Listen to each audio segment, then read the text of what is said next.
Hello everyone, we are back with another video at the Flip Cordon. Today we have Naman Mehta and Rehan Patel with us. Naman Mehta is here, but he's not hosting because he wants me to host. Okay, we'll get straight into it. Naman, what were your thoughts? What are your thoughts about the match today between England and Pakistan? What went wrong for Pakistan today, and what could they have done differently to win this match? So, firstly, thank you, sir. Thank you for giving me the opportunity. Oh, sorry, wait, this isn't an interview. Okay, I'll dive straight into what the match played out, how it played out. So, firstly, I would like to mention that Pakistan are relying too much on their opener, Sahibzada Farhan. Last match as well, when they won against I don't remember the team, but he had scored a century today as well. He scored 65 odd runs. Babar Azam was looking a lot more rusty than he usually looks like. And because of which, I think they ended up with 10, 15 runs shorter than what would have been an ideal target. A target of around 180 runs would have been match winning one, in my opinion. But again, when you come up against someone like a Harry Brook, the way he did play today, there is not much that you can do because I think Pakistan had the game in their bag outside of Harry Brook's wicket. If you see, the other top six batsmen apart from Will Jacks did not really make any contributions. All were single digit scores apart from Harry Brook. And had it not been for his innings, I think it would have been game over for England. And uh, but I think the captain did mention in the post match as well that it was a move that was decided suddenly in the morning with the coach, and it paid dividends for them now that they have qualified for the semi-finals. Yeah, it was truly a captain's knock from Harry Brook. But Rehan, do you think England still have issues like in the group stage as well? They won games, but they were not convincing wins. Even today, they lost wickets at one end, and one end was kept stable from Harry Brook. Do you think it is going to be an issue going into the semi-finals for England? Yeah, still not very convincing from them. The last game that they played against Sri Lanka played bad cricket and kind of gave away the match to England. Even today, if you see, as Naman rightly said, the difference was only Harry Brook. 65% of the runs that was scored by England was from him. So you clearly see that was the innings that actually defined the game. Overall, England look very poor in the field also. Today, they could have actually saved around 20-25 runs in the field, which they failed to do. And yeah, with the bat, of course, the openers are having a very tough time. Phil Salt had a great game the last time around, but today, first ball, he was just, I don't know what kind of a shot that was, but Bethel also, again, not finding the right form. Not sure about their batting order also. I feel Harry Brooks should now continue to bat at that number three place because he's the kind of captain who likes to, take the responsibility with the bat. But yeah, Tom Banton again not finding enough runs on the board. Sam Curran not very good with the bat throughout the tournament. So England have been very mediocre. It's just that they have been very lucky, to say the least. Well, it's high time that Phil Salt and Joss Butler start contributing more to England's cause. But talking about Pakistan at the moment, do you think they still have a chance? Like it's a must-win game for them, obviously. But how do you see the semifinals shaping up? Do you see Pakistan qualifying, or do you see it's a straight-up spot for New Zealand? It's difficult because the games have to go according to the script. So tomorrow, I believe it's New Zealand versus Sri Lanka, where Sri Lanka needs to beat New Zealand, and also Pakistan have to beat Sri Lanka. So I mean, both those matches are going to be close, but it's difficult for Pakistan now. Had they won the first game, if it wouldn't have been washed out, things could have been different. But now I think it's an uphill task. What are your thoughts on this, Anaman?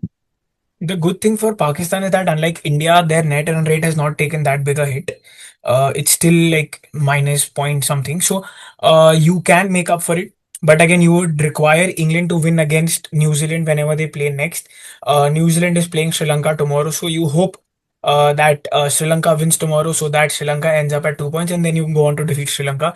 That's how Sri Lanka is at 2 points. New Zealand will be at three if they go on to win against England. But again, first priority for Pakistan is to just wait and watch because the across both the groups, the last league stage match is of New Zealand of Pakistan versus Sri Lanka. By then, we might have all the four semi-finalists, but we can't say for sure now. We'll have to wait and watch. Certainly, a lot of permutation and combinations to look at for Pakistan. The same goes for India when they face Zimbabwe on Thursday. And they'll also have to look at the afternoon game, which is between West Indies and South Africa. So if I think West Indies beat South Africa, it's a good thing for India. But if South Africa goes on to beat West Indies, I think it's game over for India then. What are your thoughts? How do you see that group shaping up? Which two teams do you think have a better chance at making it to the semis? See, with all due respect, I think with the game that West Indies had against Zimbabwe and the margin of win, especially, has just shown India the exit door of this T20 World Cup. I don't think South Africa would be able to defeat West Indies. Given the firepower that West Indies has, I think West Indies might cross the line, but I again be hopeful. But apart from that as well, there is an outside chance for India to make it to the top two in that group, even if West Indies manage to win. But for that, India will have to defeat Zimbabwe by a margin of around 100 runs, which is quite impossible. I was reading a stat today. If India have to bat first, if India have to bat first, they have to win by a minimum of 77 runs just to get into the positive net run rate. If we are chasing, then if it's a target of 120 runs, we have to chase it in 8.1 overs. If it's the target of 180, we have to chase it down in around 14 overs, which again puts a lot of pressure on the batting lineup, which is not firing. So for me, I think South Africa and West Indies are through. There's a lot to look at for India. But let's say the other results go India's way. Correct. In That that is South case, do you Africa winning think against West Indies. Correct. yes, yes. Let's say other results go India's way. In that case, do you think Zimbabwe is a bigger threat for India, or do you think West Indies is a bigger threat for India? Rehan. Obviously, yeah, Rehan, you can answer this one. No, I think both games are a big threat for India. Looking at the way they played against South Africa, you cannot take any team lightly at this stage. See, Zimbabwe had a poor run of form against West Indies. Uh, it's not their fault actually because they have not been used to playing at a pitch like Wankhede, Correct. where it favors the batters more. But see, India have to pull up their socks. They were not that great against South Africa, so they cannot take any other opposition lightly. What India needs to do is actually take the basic steps right, is to win both the next games that they play. There is a news that is coming that Rinku is not available, and you might Correct. see probably Akshar Patel come into the side. Again, gives you much more bowling options and balances out the side evenly. But still, I think that I agree with Naman. West Indies and South Africa look clear favorites. See, I would like to add one more point over here. For the Zimbabwe game, it's in Chennai. What we have seen in the past few games, especially against Abhishek Sharma, is that a spinner opens the bowling. And if it's a wicket at Chennai, which is not really a Chennai kind of a wicket, it's relayed, and I think it's supportive, conducive to batting, much more conducive to batting, if not entirely conducive. There is a little bit of low bounce, but I think it's a pitch where India can score in excess of 200 runs and put the scoreboard pressure on Zimbabwe. So what I would ideally like is to, obviously, as Rehan pointed out, Rinku is not available, so Akshar Patel makes a comeback. But I would also like to see one more change up top, because what is happening right now is there is an off spinner in Zimbabwe as well, in Sikandar Raza, who knows how to bowl a lot of variation, and I know he'll take up the first or the second over against Abhishek Sharma. So it is important that India breaks apart the three left-handers in the top three. So I would make two changes. One would be bringing in obviously Akshar in place of Rinku. Other would be bringing Sanju Samson in place of uh, Tilak Verma. Open with Sanju and Abhishek. Put Ishan at number three, so that spaces up the entire batting lineup. You have Sky at four, and you just ask everyone to get your eye in. Just go through 4 5 balls and then just go and blast, because see, you know that you need to score big, and if you are chasing, then you need to chase fast. While chasing, you saw we faltered against South Africa. So again, there is a chance that if what Zimbabwe managed to get around 160, 170, then it will be difficult for India to chase it down in 12 overs under pressure. So it becomes important for India to win the toss and then choke Zimbabwe with the spin of Akshar Patel, Varun Chakravarti, and Washington Sundar, and then Bumrah to back it up. Yeah, it's very important for the toss to go India's way. But Rehan, do you think Sanju Samson would come back into the side in place of any of the top three that Naman just mentioned? Yeah, I think he could come in place of Tilak, but it's again a very tricky situation at this stage. Would you make that change? What happens if Sanju actually scores runs? Do you continue with that order? Ishan has been doing well opening the batting. Do you want to tinker around with that? That's a debate. But still, Tilak has not looked in a bit of form. He's looked out of place, so you can make that change before the West Indies game. Because I feel that West Indies game would actually decide India's chances. Zimbabwe still have a lot to learn.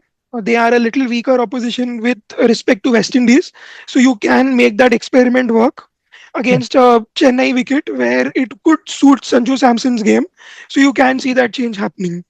Kush, I would like to ask you one question. If you were a selector, would you bring in Kuldeep Yadav for this game? Well, they can experiment, as Rehan just mentioned, that, since it's Zimbabwe, it's a weaker opposition, you can maybe tinker a bit with your combination. One change I think which was suggested by Sunil Gavaskar is that you should try and bring in Kuldeep Yadav in place of, I think, Arshdeep. Arshdeep Singh. If the wicket is a bit on the slower side, you might as well try to do that because you at this point it's important that India do not hit the panic button and try to find the better combination for them going into the later stages of the tournament. And if they happen to go into the semis, it's very important for them to test their bench strength as well. And if Sanju Samson performs, he plays. It's as simple as that. It's not a stage where you get emotional about your combination and you play the players that have been playing so far. You just have to be very practical about things. Correct. And yeah, just think about it in a more practical manner. One more change that I would like to make for this match is not open the bowling with Jasprit Bumrah. Save him in the middle overs if you are bowling first. If you are again, if you have runs on the board, 2 overs of the power play are gold dust for you if you pick up early wickets. If you don't pick up, if Bumrah is not able to pick up a wicket in his first over, don't go with Bumrah. Get in someone like an Akshar Patel and Hardik to bowl the middle in the power play. Get Varun Chakravarti in as soon as possible and choke the runs and then have Bumrah back it up in the middle overs. That is how I think India should approach. Bat first, score big 220, 230, and then restrict Zimbabwe for a score of 135, 140. And say win by 85, 90 runs. That does not put pressure on India to win against West Indies by another, say, 50 runs. Because if West Indies does manage to defeat South Africa in, say, a close encounter, then again there'll be scoreboard pressure for India to win against West Indies by 40, 45 odd runs as well. So, lot of things to think upon for India. Also, do you think Bumrah has not been used effectively by the captain? Do you think he can bowl a bit more in the power play, like probably 3 overs in the power play up front and then one in the death overs? I don't think that should be a suitable method because you saw what happened in the last game against South Africa. Hardik Pandya came on to bowl the last over and he was smacked for around 15, 20 runs, which was, I think, in my opinion, a momentum changing over, which helped South Africa gain the upper hand in the contest. Plus, if you have Bumrah, see, in all honest opinions, Bumrah, Arshdeep, and Varun Chakravarti are your bank for 12 overs. Last game, Varun Chakravarti was taken apart because of which India were not left with a lot of bowling resources. So it is ideal if you spread out your 12 overs and squeeze in the other 8 overs in the middle. Rehan, you wanted Also, to I add feel something? that, yeah, go ahead. Yeah, I think what I said in the last video as well, I think Bumrah still should bowl a couple of overs in the power play, Correct. irrespective of the opposition. My thinking is that if you can add on to the pressure and remove early wickets, even though if he doesn't get a wicket in the first over, he can build on the pressure that can help someone like an Ashdeep to pick up wickets. So my thinking is that he can bowl 2 overs at least in the power play, and then you can decide if there is a partnership that is growing on. You can bring him in the middle over, give him a single over in the middle, and then at the death. What was missing in the last game is that when Brevis and Miller were actually building a partnership, that is when Surya should have at least got 1 over out of Bumrah. Correct. Maybe things could have been different. And I think that's the way Bumrah has been used by Mumbai Indians, and they have won. So I Correct. think that's the way to go forward.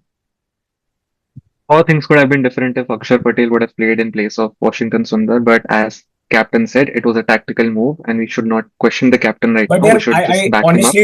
honestly don't agree with that because see, they chose Washington Sundar just because of his bowling, not because of his batting. They backed our batting to chase down any score or put up any score on the board. Washington Sundar was selected. He bowled well as well. If you see, he was only given 2 overs, so there was no real need to bowl Shivam Dube for a couple of overs, which was actually momentum defining because he was taken apart by Devil Brewis, if you ask me honestly. And then again, I agree. Akshar Patel is a much more accomplished batsman than Washington Sundar at number five because of the strike rotation and the way he takes on the spinners. But see, Akshar Patel would have leaked a lot of runs in my opinion with David Miller, a left-hander being there at the crease, plus Devil Brewis, who likes to take apart spin. So I think it would have been similar to what happened to him versus Henrik Larsson in the finals of the 24 World Cup. Right.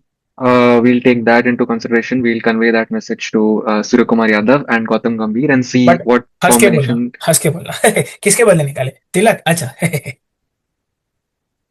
We'll see what combination does India play with on Thursday against Zimbabwe. And a lot to think about for India at the moment. But let's see. Let's hope for the best. And let's hope that results go our way and also we play our best cricket that we've been playing so far in these many months. All right then, guys. That's it for this video. Do you have anything to add, Naman? I wanted to ask you what do you think Kush will happen in the South Africa versus West Indies game. I think West Indies will come out on top, Interesting. which basically means that it's not good for India, but okay. I mean, it's good. Gautam Gambhir will be out. What do you think about it, Rayan? Yeah, I think advantage to West Indies because it's an afternoon game. The spinners have been doing very well.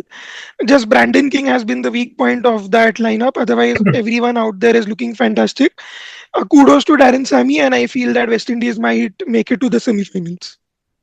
I would like to go with South Africa for the win.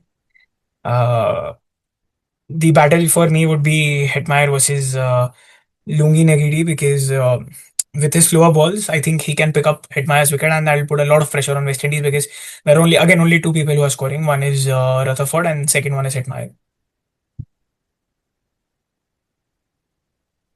Which matchup are you looking forward to the most in the evening clash, which is India versus Zimbabwe?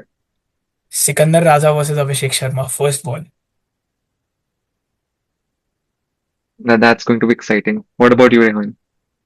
I think it will be Blessing Muzarbani versus the openers. That will be a better contest. Yeah, I agree with Naman actually in this case because it's very important for Abhishek Sharma as well to get some runs under his belt to get some bit of confidence if at all India are to play the semi-finals. And I just hope Naman and I were trying to get the semi-final tickets in the evening, but the book my show servers didn't support us at all. So let's hope for the best. Let's Actually, hope that we I get didn't some. book. It didn't support you even more. I actually booked the tickets. I made the payment, and then the payment failed after that. And a couple of hours later, I got a mail that refund has been initiated. So it was sad. Anyways, we'll be back with another video, guys. And until then, just keep watching our videos and subscribe to our channel and show some love and support.